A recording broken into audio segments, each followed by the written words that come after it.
I want to tell you a story from my book, The Cherry Tree Buck. When I was a boy, growing up in central Pennsylvania, my grandfather was a real old-fashioned character. He had an old-fashioned flintlock rifle, and one day he took me deer hunting up in the woods with that rifle. We got all the way up in the woods. We realized we brought the rifle, we brought the gunpowder, but we'd forgotten to bring any bullets. Pretty stupid there. We were all the way up in the woods, no bullets. Well, fortunately, my grandmother had packed us some cherries for lunch. And we were sitting underneath the tree eating those cherries. You know how you spit out those little pits, those little seeds? I said, Gramps, couldn't we use these for bullets?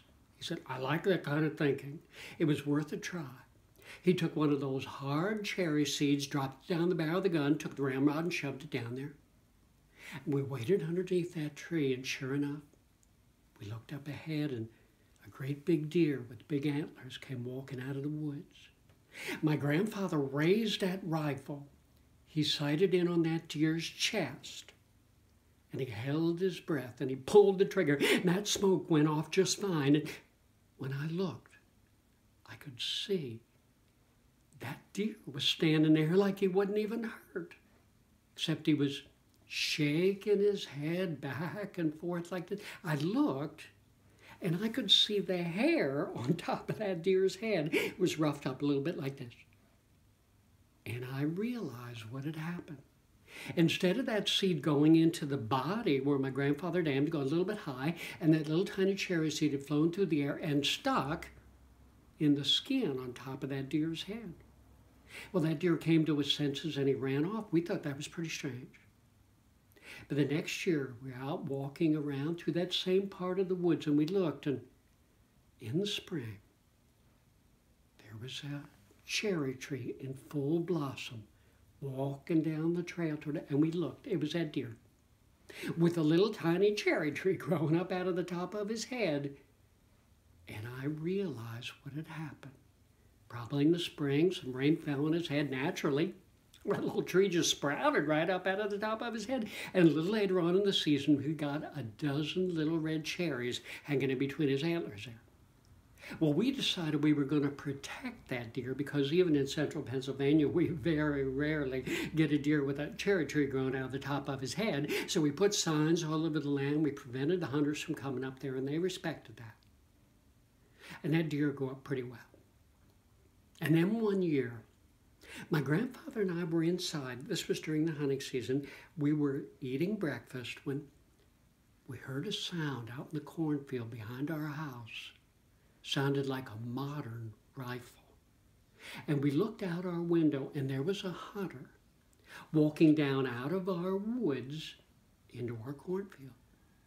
Well, my grandfather and I walked out there to tell him he wasn't allowed to be on our land. But when we looked in the dried corn, we saw something dark laying in the corn rows. And when we got even closer, we could see it was that cherry tree deer. Well, my grandfather examined him, but it was no use. That deer was dead. Now, normally in a case like that, we would have taken the deer's skin, we would have made it into buckskin, we would have given the meat to my grandmother, but we didn't do that. Instead, my grandfather went in the barn and got 2 shovels, and we dug a hole there in the center of that cornfield, and we buried that deer with his legs folded under him, with his nose facing west, and with that cherry tree sticking up out of the ground. It was worth a try. And the following year, that tree grew there, right in the center of that cornfield. Beautiful crop of cherries. I remember I walked out early in the season to select one of the very...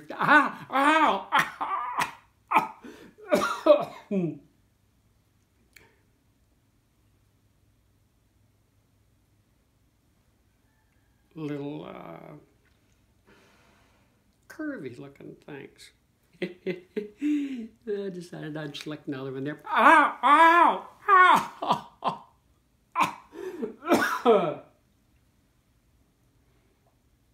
Little twiggy looking things. And then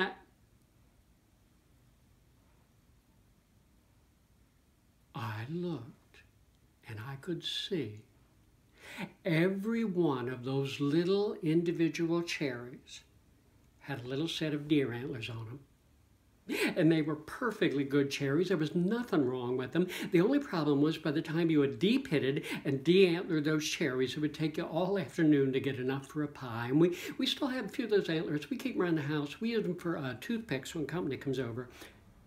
But as far as I know, that tree is still growing there in my grandfather's cornfield. And I hope it grows there a long, long time.